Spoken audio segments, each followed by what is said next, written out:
Abuztu osoan zehar frontoi txikian hainbat eta hainbat partida jokatu ondoren, heldu da Patxi Zaporraren oroimenez egiten den binakako pilota txapelketaren finalak ikusteko eguna.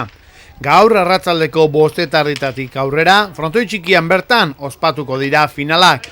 Lehendabizi, 3. eta 4. posturako lehia izango dugu.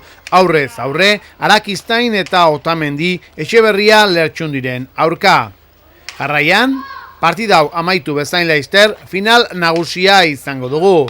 Bertara zailkatu diren bi bikoteak honakoak dituzue, Esnaola Alvarez alde batetik eta Errasti Landa bestetik. Partida interesgarriak zalantzarik gabe.